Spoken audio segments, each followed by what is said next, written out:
اہرام مصر قدیم مصری تہذیب کا ایک ایسا عظیم شاہکار ہے جو ہزاروں سال گزرنے کے بعد بھی دنیا اپنے سحر میں مبتلا کیے ہوئے ہیں۔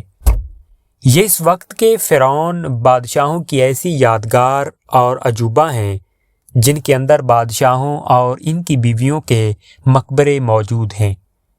وقت گزرنے کے باوجود یہ ابھی تک اصل حالت میں برقرار ہیں۔ یوں تو مصر میں 138 کے قریب مضبوط عمارتیں موجود ہیں، لیکن قاہرہ کے مضافاتی علاقے غزہ میں 3 اہرام موجود ہیں۔ یہ دنیا کے 7 عجوبوں کی فہرست میں شامل ہے۔ ان کی تعمیر کی بنیاد قدیم مصریوں کے اس دنیا میں ہے۔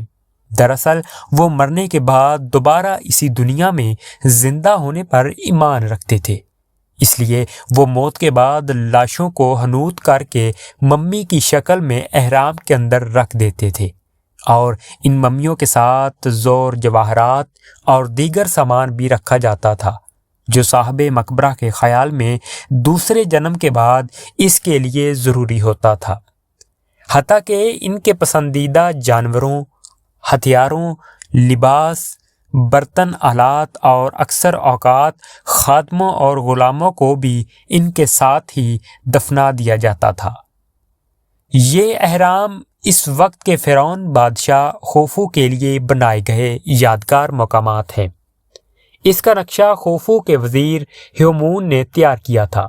اہرام کی تعمیر کے وقت اس کی اونچائی 51 سے 146 میٹر تھی، لیکن موجود اونچائی 8 سے 138 میٹر ہے، کیونکہ 1300 قبل مسیح میں ایک زلزلے کے دوران اس کے اوپر رکھا سفید پتھر گر گیا تھا جو سلطان ناصر الدین الحسن قاہرہ اٹھا کر لے گیا، جس سے ایک مسجد اور ایک چھوٹا قلعہ تعمیر کرایا گیا۔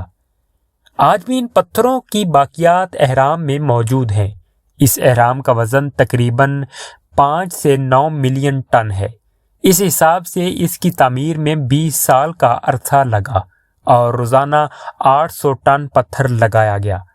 ہر گھنٹے میں 12 سے 13 پتھر کے بلاکس لگائے گئے۔ اہرام کی تعمیر کے لیے 1 لاکھ محنتی کاریگروں اور مزدوروں کے 5 گروپ بنائے گئے۔ ہر گروپ 1000 قابل اور محنتی افراد پر مشتمل تھا۔ اس وقت مصر میں جو اہرام دریافت ہیں وہ 670 سے 2670 قبل مسیح کے دوران تعمیر کیے گئے تھے۔ ظاہر ہے کہ اس زمانے میں آج کی طرح بھاری تعمیراتی مشینری موجود نہیں تھی۔ اس کے باوجود انتہائی وزنی دیو ہیکل پتھروں کی مدد سے اہرام تعمیر کیے جاتے رہے۔ ان کی تعمیر کے سلسلے میں دنیا حیرت کے سمندر میں گم رہی کہ ہزاروں سال قبل ہیوی مشینری اور جدید آلات کی مدد کے بغیر کیسے ان اہرام کو ٹنوں وزنی پتھروں سے تعمیر کیا گیا۔ اس وقت مصریوں کے پاس جدید ٹیکنالوجی موجود نہیں تھی۔ سائنسدان ان کی تعمیر کا راز جاننے کے لیے مسلسل جستجو میں لگے رہے۔ ان کا کہنا ہے کہ پتھروں کے بلاکس جن کی مدد سے یہ اہرام بنائے گئے، ان کا وزن 25 ٹن سے 80 ٹن کے درمیان ہوتا ہے۔ انہیں تراش خراش کرنے کے بعد دور دراز کے مقامات سے یہاں لایا جاتا تھا۔ محققین نے دعویٰ کیا ہے کہ ان بھاری پتھروں کو صحرا سے یہاں لایا جاتا تھا اور ان کو گیلی ریت پر پھسلاتے ہوئے یہاں پر منتقل کیا جاتا تھا۔ ان کا کہنا ہے کہ بھاری پتھروں، مجسموں اور دوسرے وزنی سامان کو جو صحرا سے یہاں لایا جاتا تھا، اس کو سیلج پر رکھ کر مزدور اس کو کھینچتے تھے۔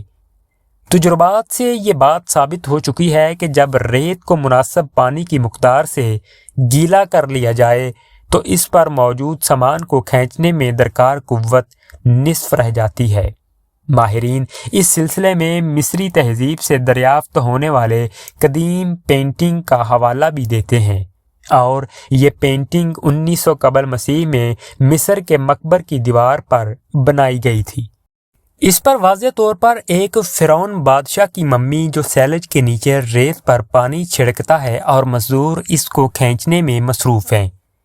اس فارمولے کے ذریعے اس قدر بھاری پتھروں کو کھینچ کر ان یادگار اہراموں کو تعمیر کیا گیا، جنہیں آج دنیا کے عجوبوں میں شمار کیا جاتا ہے، اور واقعی یہ ہزاروں سال قبل بھاری مشینری اور جدید آلات کے بغیر قدیم مصریوں کا ایک ایسا عجوبہ ہے جو دیکھنے والوں کو حیرت زدہ کر دیتا ہے، اور وہ کھل کر ان کے اس تعمیراتی نمونے کو داد دینے پر مجبور رہتے ہیں۔